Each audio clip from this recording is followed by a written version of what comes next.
After the pawns make the first move, however, they can only go one square forward for the rest of the game. Never backward and never sideways, just forward until they reach the end, and voila, they turn into queens. You can also turn them into rooks, bishops, or knights, but you almost always turn them into queens. If you turn all of your pawns into queens and you keep your original queen, you can have up to 9 queens on the board at the same time. Super awesome! What do you mean super awesome? Hiya! Fail. Hiya! It fails. What to do? What to do? You're not recording this, are you? What? Oh my god. Hi everyone! Welcome back to Chess with Mr. A, guys. And today we are actually going to learn a very powerful shortcut trick that can help you win a lot of games. Now, I've been hearing that people on purpose, when they learn this idea very well, they just love to exchange all the pieces on purpose and directly go into the end game. The end game in which we don't have that many pieces on the board. I'm hearing that people are saying it's easier to play, but you really have to learn this one idea that I'm going to present you today, and it can really make a difference in your game. We have a saying that if you are playing against somebody as good as you, chances of appearing an end game is very high. If you're playing against somebody weaker, you can win the game in the beginning of the game or in the middle game. But if you're playing somebody as good as you, then you have to be prepared for an end game, which could be something like this, where there's not too many pieces. And the number one critical concept that you have to know is a pawn promotion. But that's our main goal, which is not very easy to achieve. And you have to understand that you have to basically capture pawns. Capture your opponent pawns is the number one strategy, number one trick that can really help you to win a lot of games. So as you can see, if black plays this interesting looking move knight to attack this pawn, there's actually a purpose to this. Is because if black gets to win that pawn, then his own pawn is going to quickly race to become a queen, and that's what wins you an equal end game like this, for example. So usually your opponent won't let that happen. He'll prevent you or defend his pawn, and then black can continue by pretending that he keeps attacking the pawns. But the point is, a critical point is to understand the purpose. So it's not about capturing, let's say, a pawn like that, because that doesn't really get you anywhere. A much stronger in this position would be something like this. So it's a fork, as you guys can see, which forces white bishop to move away, after which, once we win that pawn, the rest is easy. We just have to understand the purpose of attacking pawns, and once you capture a few of your opponent pawns, then you will create a pass pawn and try to promote it. If your opponent is very smart, even then, when you have a pass pawn, you'll try to stop you from promoting, in which another very important concept is what I call supporting the pass pawn, controlling the square where the pass pawn wants to go. So here, white king is not going to be on time to stop the pawn from promoting, and the knight is really helping that pawn to advance forward. So the pawn needs a helper if somebody is trying to stop it from promoting. So the rest of this game is easy, because white would have to sacrifice his bishop for a pawn, and then the knight will dominate this game because he's much more faster and mobile. Just against the king and pawns, he'll start attacking every single pawn, and eventually black will win this game by pawn promotion. So let's go to the next example. And in here, this was actually one of my students' game, and he started with a very nice looking move. Actually, it was a fork. I hope you guys saw that. But when his opponent defended, his opponent understood that he has to defend one of his pawns, and his opponent understands that it's more important to defend this pawn right here. I hope you guys know why. So I'm going to give you 5 seconds to think about why would it be more important to protect this pawn as opposed to that pawn. There's actually a big difference. And the main reason is that when we look at the whole board, we look for, it only takes one pawn that is extremely dangerous, that is extremely close. So those are the pawns that you have to look for. So black in this position understands that he has to be careful not to lose this pawn because one of white pawns is getting extremely close to promote. And here, my student, of course, told me, hey, Mr. A, I can capture his pawn. But his next move was much, much stronger.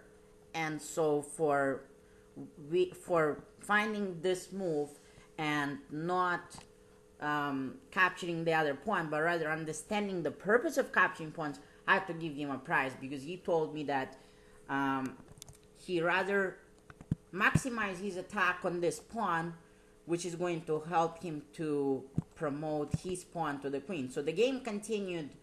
Black realized that he has to try to counterattack white's dangerous pawn, and now, according to the calculation, my student captured the pawn with the knight, which would support his passed pawn. So what's impressive about this example is that he could have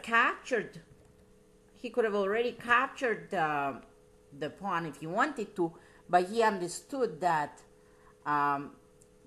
it was more important to capture this pawn right here because then it would give him better chances to promote. So attacking opponent pawns is very important in the endgame, but it's even more important to understand which pawn to attack and why you're doing it. So in this game, when white captured the b7 pawn, then his a pawn started to very, very quickly rush to become a queen, and he quickly won. So I had to give him a prize for winning this game because it really showed that he understands not only why we are attacking pawns in the endgame, but also which pawn to attack. And then a few more examples here. For example, if we have an endgame like this, this was actually my game, and I've attacked this pawn, as you might see, but again, the purpose of attacking pawns is to promote your own pawn. So actually, I've tricked my opponent into thinking that I'm attacking that pawn, but that was not my plan. He defended it, of course, and then with my next move, white's position became really sad. So I actually was, it's hard to believe, but I wasn't planning to capture his pawn on g4. My purpose of this move is very deceptive. I was planning to promote one of these pawns because they are extremely close to the end of the board. So my next move, everybody should be able to figure this out. I'm going to give you guys 5 seconds to think about it and let me know if you can get this right. So it's the move with the bishop that could help to promote our pawns on the queen side, and that should be this. So once we attack this pawn on the side, it will really help us to progress in this game, and white can't really stop after that these two black pawns that will become extremely dangerous. Okay, so again, your opponent might not realize why you're attacking his pawns, but you have to trick him into not knowing your plan, which is attacking the pawn, which is important for your pawn promotion. And another thing is that I've actually seen this from current world chess champion, is that what he does, Magnus Carlsen, is that somewhere in the middle game, he pushes one of his pawns past the border of the board. And like in this example, it's already a very dangerous position for white because he allowed not only one but two black pawns to be dangerously near towards the end of the board. So that's another very important strategy to remember. It's somewhere in the middle of the game. Before going into the end game, try to push some of your pawns past the 5th rank for black and past the 4th rank for white, so that if you're ever in the end game, you have a good chance for pawn promotion. We are going to finish up with just 2 more examples. So in this game, white attacked black pawn, and black played a very smart move actually. Black said, well, I myself has already what we call a pass pawn, so I'm gonna attack that bishop, and if you take my pawn, I'll just start racing towards the pawn promotion. That I feel is very, very smart. So, but the trick here is that white was not planning to capture the highlighted pawn. White played a much stronger move, which stops black pawn, attacks the bishop, but also, more importantly, it targets one of the most important pawns in this position. And the reason the b7, this right here, is the most important pawn is, I hope you guys will remember by now, is that we need to capture the pawn, which will help us to get our pawn towards the end of the board. So the reason white is capturing this pawn is because he has one of his pawns on the 6th rank, and now the game is very easy. White just moves his knight back and he promotes. So again, there's quite a bit of psychology in the endgame, because both of the players are trying to trick each other into thinking that, well, I'm attacking randomly some pawns, but actually a deeper purpose is to understand which pawn to attack, and it all depends on how you're planning to promote your pawn, which pawn is the furthest, which pawn has the best chance for a pawn promotion. And usually we say it's the one which is the closest towards the end, which in this case was this pawn right here. So just to finish off with the final example here that was also played by my student, and in this position he was playing white and he played knight c4. So it's an interesting fork, but nevertheless black finds a very good way to defend, and white's next move was here. So I'm going to give you about 5 seconds to think about this. What would be the name of this move? How would you describe this move? And what's the purpose of this move? I hope you guys can get this. It's not too hard. Okay, I hope you guys got this. So the name of a move like that would be technically removing a defender. So we are offering to exchange those bishops, which will automatically make that pawn weaker. Again, white is attacking that pawn with the purpose that his b5 pawn, which is the only one on the 5th rank, is going to quickly go to pawn promotion. So again, it's not just about randomly attacking, it's understanding the purpose of the attack. That concept can actually help you in the middle game as well. We don't just attack a piece for no reason to see if our opponent is smart enough or not, but we actually have to attack with the purpose. Okay, guys? So black defends the pawn, of course. He understands the importance of this particular pawn. He defends it with a supporting piece with the knight, and white finds another very powerful move, which was, I hope you guys can find it. So white to play, how can he continue his attack in this endgame? And white actually plays here. So the purpose of attacking that knight is not necessarily because white wants that knight, but white really wants to capture that pawn. And again, it's not just about the pawn. White wants that, it's all part of a bigger plan. It's all part of a plan of promoting his pawn. Black finds an extremely strong move, which is a block, something that we talked before about, and it's frustrating, but white is continuing his attack. Now white finds another way of attacking that knight. Black defends it with a supporting piece, and now you should be able to figure this one out, guys. So I hope you saw that we can just simply take the knight, removing the defender, removing the supporting piece, which helps white to win an important critical pawn Now black's bishop is under attack. Black moves away, and white's next move is just shockingly good. Again, I had to give a prize. This was played by my other student, but I also had to give him a prize when he played here. And when I asked him, well, what are you doing?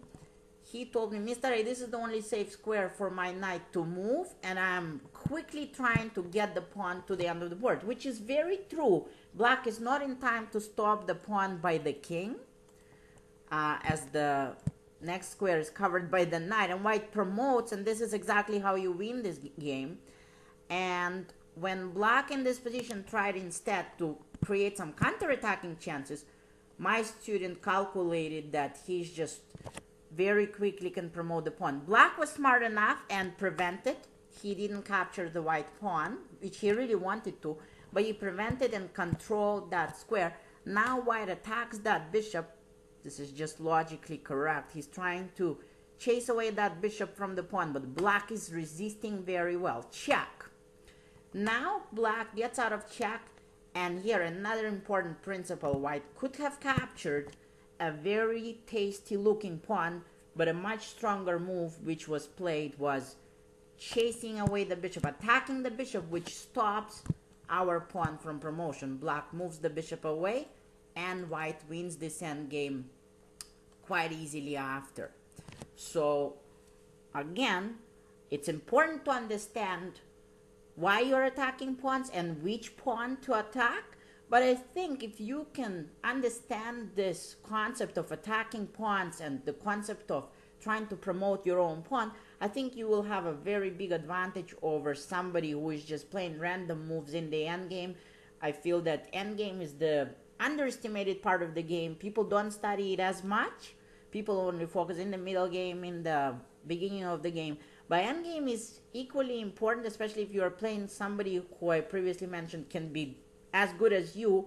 It just pieces will get traded off automatically, and if you're in the end game, this one strategy of attacking your opponent pawns with the purpose, understanding which one to capture, can really help you guys to win. Okay, so answer all the questions from the worksheet. I hope you understood which pawns to attack and how to then promote your own pawn. Let me know if you have any questions. This was Chess with Mr. Ray, and how to win, how to trick our opponent in an equal endgame by attacking his pawns and getting our pawn promotion.